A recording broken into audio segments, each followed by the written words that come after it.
નવસારી જિલ્લામાં પૂરની સ્થિતિ છે ત્યારે ત્રીજા દિવસે પણ આ પૂરની સ્થિતિ યથાવત છે। અંબિકા, કાવેરી અને પૂર્ણા નદીઓ ભયજનક સપાટીથી ઉપર વહી રહી છે ત્યારે કિનારાના અનેક ગામોમાં લોકો હજુ પણ પૂર વચ્ચે ફસાયેલા છે। અનેક વિસ્તારોમાં 2 માળ સુધી પાણી ભરાતા ઘરો, દુકાનો, રસ્તાઓ જળમગ્ન થઈ ગયા છે। બચાવ અને રાહત કામગીરી યુદ્ધના ધોરણે ચાલી રહી છે। એનડીઆરએફ, એસડીઆરએફ સહિતની ટીમો મેદાને છે। ત્યારે નવસારીના આ દ્રશ્યો આપ જોઈ રહ્યા છો। સતત 4 દિવસથી વરસાદ છે, નવસારીમાં પણ વરસી રહ્યો છે। પૂરની સ્થિતિ છે, એક તરફ વલસાડ હોય કે નવસારી હોય કે આ તરફ તાપી હોય, સુરત હોય, ખાડીપુરની સમસ્યા પણ ત્યાં વધારે જોવા મળતી હોય છે। આ તરફ નદીઓ પણ છે તે તમામ ઓવરફ્લો થઈ છે। ઔરંગા નદી હોય કે અંબિકા નદી હોય તેમાં પણ ઘોડાપૂરની સ્થિતિ સર્જાઈ છે।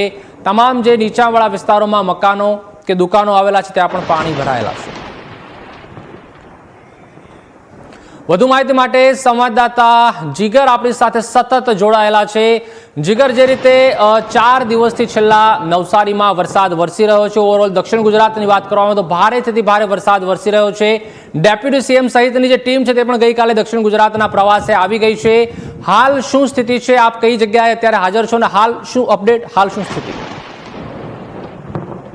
બિલ્લીમોરા વિસ્તાર છે। બિલ્લીમોરા શહેર એક તરફ કાવેરી નદી અને બીજી તરફ અંબિકા નદીથી ઘેરાયેલું છે।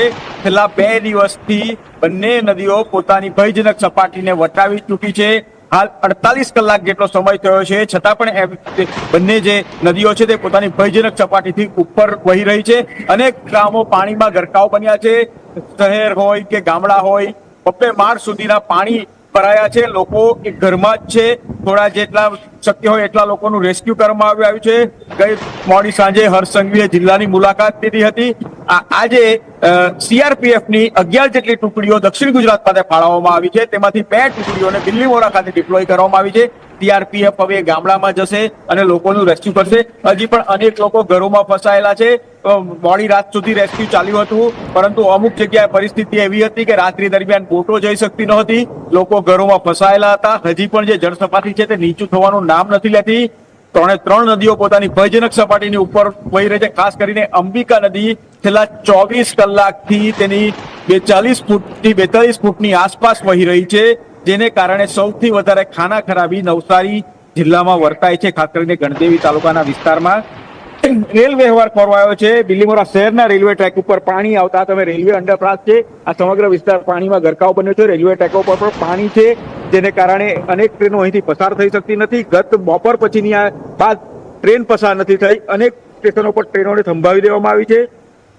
આ સમગ્ર મામલે હાલ વહીવટી તંત્ર નજર રાખી રહ્યું છે, પરંતુ ક્યાંક ને ક્યાંક જો પાણી કરવામાં હજુ મોડું થાય તો મોટી ખાના ખરાબી સર્જાવાની શક્યતાઓ રહેલી છે। જી જીગર, એટલે વાત એ જ છે કે આપ પણ સતત 4 દિવસથી પોતાનો જીવ જોખમમાં મૂકેની પણ ખાસ રિપોર્ટિંગ છે તે કરી રહ્યા છે। આપણા તમામ દક્ષિણ ગુજરાતના જે સંવાદદાતા છે તેઓને પણ સલામ, કારણ કે સતત આપ રાત દિવસ જોયા વગર રિપોર્ટિંગ કરી રહ્યા છો। જે ખાસ સ્થાનિક લોકો ફસાયા છે તેઓની પણ ક્યાંક મદદ છે તે કરી રહ્યા છો। ખાસ જે રીતે આપે જણાવ્યું કે દક્ષિણ ગુજરાતની મુલાકાત તેમજ ખાસ ડેપ્યુટી સીએમે ગઈકાલે પણ નવસારીની જે મુલાકાત છે તે લીધી હતી। ખાસ શું વિશેષ વ્યવસ્થાઓ કોઈ ગોઠવવામાં આવી છે? જે રીતે આપે જણાવ્યું કે એનડીઆરએફ, એસડીઆરએફ ટીમોમાં પણ વધારો કરવામાં આવ્યો છે અને જો હજુ પણ જો જીગર આ રીતે જ વરસાદ વરસતો રહેશે તો અંબિકા નદીની જે સપાટી છે તે પણ આપણે જણાવ્યું કે ભયજનક સપાટી પર વહી રહી છે। હજુ જો સતત આવો વરસાદ વરસશે તો કેટલી ભયાવહ સ્થિતિ હજુ વધુ આગામી સમયમાં થઈ શકે છે? જીગર, બિલકુલ, હજી પણ અંબિકા નદી 41 ફૂટની આસપાસ વહી રહી છે। એની જે સપાટી 28 ફૂટથી ઉપર વધીને 41 ફૂટ ઉપર વહી રહી છે, એટલે ક્યાંક ને ક્યાંક અનેક ગામો પાણીમાં ગરકાવ બન્યા છે। વરસાદ ધીમો ધારે વરસાદ હજી પણ ચાલુ છે। જો ઉપરવાસમાં હજી પણ વરસાદ પડે અને સ્થાનિક વરસાદ વરસે તો સ્થિતિ આના કરતા પણ ગંભીર બની શકે છે। હર્ષ સંઘવીએ કાલે જિલ્લાના કલેક્ટર થી માંડીને પદાધિકારીઓ સાથે બેઠક કરી એમને જરૂરી સૂચનાઓ આપી છે। મોડી રાત્રે જે પ્રધાનમંત્રીએ મુખ્યમંત્રીને વાત કર્યા બાદ સીઆરપીએફની ટીમો ફાળવવામાં આવી છે, જેમાંથી 2 ટીમો અહીં ડિપ્લોય થઈ ગઈ છે। એનડીઆરએફની પણ એક ટીમ અહીં આવી ગઈ છે।